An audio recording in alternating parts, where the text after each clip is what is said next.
Hey MSU Yu-Gi-Oh! Today I'm here with Peter, and you got third place at our 9th MSU Weeklies. You want to show us what you were playing today? We're playing Kashtira. Nice. Let's see your Kashtira list. Alright, so I'm gonna split up into engines. We got 3 Fenrir with the ulti, 3 Unicorn, 1 Ogre, 2 Rice Hearts, and 2 Scareclaw Kashtira. I don't play the tier limit Kashtira one. I don't think that's really good. It's not really necessary unless you're like trying to overextend if you have like a Rise Heart and stuff, and then you can attach and stuff. But I don't want to play under Nip, so we just do this. This is pretty nice in my opinion. I wouldn't change anything else about this. I think 2 Rice Hearts correct. I don't want to see 3, and I don't want to see it a lot, so that's why I just put in a 2. So that's why I made room for the 2 Scareclaw Kashtiras. And I like this card a lot because it outs the big lady, the really big thick lady, so it just negates the effects and stuff. But also in the event where I'm facing against like Tryhard and stuff, that helped me a lot with Battle with Tryhard. So that's the Kashtira package. And then we only play Ash as hand traps. No Nib, no like Mob Golem in the main or anything, no anything. I think Nib is a very high risk, high reward type of thing. I don't like playing under it because it came up once where I was versing against the mirror match, and we were both stuck with the rock, and we just went pass, draw, pass, and I don't really like Nib in this, but yeah, so we just play 3 Ash, and it's for branded. Then for the Kashtira spells, we have 3 Phyresis, 3 Birth, 3 Theosis, 1 Big Bang, 1 Preparations. Originally, I was testing out 2. I still like to play with 3 because in the event where I'm playing against like Runic, and these get milled off, I'm like, ah, crap. I only have 1 left. I hope it doesn't get like milled off of the spell, so we get 3 of these instead. Can you explain to me what Preparations does? I don't know if I've seen a lot of lists running that. Yeah, so Preparations, what it does is you can special summon from Banish and Hand. So the reason why we play this is because you can bring back a Rice Heart.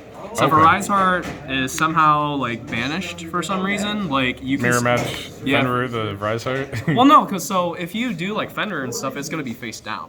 Oh, okay. But in the event where it's something gets banished or something like that, like face up, Preparations can still get it back. So Preparations effect, you can bring back a Rise Heart. Cool. So let's say like they use a Rise Heart like. They already used their effect on something, and then you just keep extending. You can still bring back Preparations and everything. Came up once actually. I can't remember exactly how I got to a Rice Heart being in the banish zone, but I actually use this, and I use this every single time. It's good going first, not so much going second. Because if you go second and then you draw this card and you have nothing, you just die. But yeah, I personally like this card. It's only good going first, so cut it out. I always side it out like during if I'm going second. So that's the spell and traps. Big Bang, pretty cool. Never really used it because I just don't really make Shangri-La that much. I don't want to do the YouTube combo. It's not worth it because you'll just die from Nib. Then for the other spells, we play Terraforming, 3 Prospies, 3 Book of Moons, 3 Book of Eclipse, 3 Chalice, and then 2 Lances. I love this card so much. I actually want to do this in 3. It's just pretty insane because the fact that like you get imperm, you can protect yourself from being imperm because of Lance, but also the runic cards, you can't be booked, you can't be Eclipse. you can't be you can't be booked of Moon or Eclipse, you can't be like compulsored or whatnot, you can't do like it saves you from all that trap stuff. It's mainly good for back row decks. And then I did Chalice instead of Imperms because certain cards can play under trap, like are unaffected by trap cards. So I just did Chalice instead because it's not a trap, and I would not change it because of that. I personally like Chalice a lot, a little bit more than Imperm. It came up once when I needed it the most because they normaled Aliber, and I didn't have Imperm. I had Chalice instead, but I was pretty happy with this. Okay. But yeah, I'm still testing it out, but I don't think I would cut out Chalice. Yeah, the nice thing I like about Chalice is that you can activate it even when you have cards on the field, so it's like useful even if you have an established board. Exactly. And then for the zone locks, we play the Uno skip card? yeah, exactly, dude. It's fantastic. It just catches people off guard. You gonna play those at Indy? I don't think I can. They have rules against that. Yeah. Then for the extra deck, we do Eldorantis and Garura. These are prospect targets. Okay. So in the event that like you have a Rise Heart and then you have these two attached, let's say they out it somehow, Eldorantis and Garura can go live, so you can get draw one and then you can pop. Okay, yeah. And then we have Dark Armed, 2 Rise Hearts, 2 Shangri-Las, 1 Dracosack, 1 Big Eye, 1 Diablosis, double Zeus. It's pretty necessary playing double Zeus, especially in the mirror. Yeah. Like if they rip one, then you still have another one. And then for links, we play Goliath, Lingeribo, and Donner. And then use this as a prospect target as well to attach. These two never came up. I have yet to make Donner with this deck. It's still a great card, but I might actually cut it for Lingeribo because Ibly lock. But even then, Ibly's like, in my opinion, not that great. But the Lingeribo is specifically for like Ibly. But I have yet to make these two. How have you liked the Dark Arm Dragon? Dark Arm was pretty good when it needed to be. It's not once per turn, as I discovered. So when they had like some troublesome things and it's already negated, they already used their stuff and everything. Well, not negate, but like they already used their stuff. I just want to get rid of those because I was like thinking like, okay, those are problems. I need to get rid of those problems somehow. So Dark Arm came up every single time when I had a problem. Okay, cool. And I personally liked it a lot. I think people should play it. I don't play Red Eyes. I don't want to play for time, so that's why I had Garura and Eldorantis as like the flex spots. But I think they're pretty necessary in the event that like a Rise Heart's gone.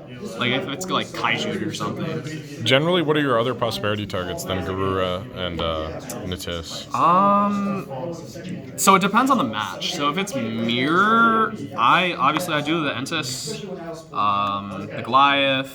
If it's like game 1, they're most likely, realistically, no one's gonna play Ibly locking. So then I just get rid of the Lingeribo, I get rid of the Donner, and I get rid of the Diablosis because I just don't do the YouTube combo. I still keep all of these. In some cases, like if it's not the mirror, I just get rid of the ship. I never really used it. But when I did the Wumbo combo YouTube, like whatnot, I did it, but died under nib, so I just use it as a prospect target. Okay. So, not sure if that's the correct thing, but I personally like to do that. And then for the side deck, we do 3 Bell, 3 Lava Golem, 3 Danks. These don't do this, but I did this as a meme, but they true nates. These were originally Cosmics. How did the True Nates perform today? Did not come up at all. I never drew it. If anything, it got banished. It was just the meme. These are Cosmics. I just prefer the Cosmics over Trunate, but I just wanted to test it out. Never came up once. I wish it did, because then I could just meme on people. Yeah. And then we just do one Duster. Okay. Yeah, Duster. And then 2G Barrier. I love this card so much. In the mirror, it's but against like other stuff like Branded, Runic Naturia, Sword Soul, like it came up every single time. And then we played one pointer. It's a good card, like rips a card. It's just pretty solid. These are good going first. This came up every single time when I sided in.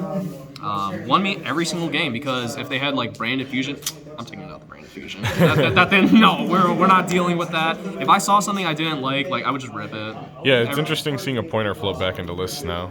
I mean, it's interesting to see any of these cards getting back in lists. Like freaking Book of Moons. We haven't seen Book of Moons, Book of Eclipse that much. I mean, we saw Book of Moon like a couple of times, but Book of Eclipse not really. and I don't know. I think this is pretty necessary. But Okay. This is the flex spot, but in my opinion, I think this is very necessary when you're going against like decks that are very troublesome, and it's very hard to interrupt. So that's why we do a pointer for like things like branded, labyrinth, the mirror.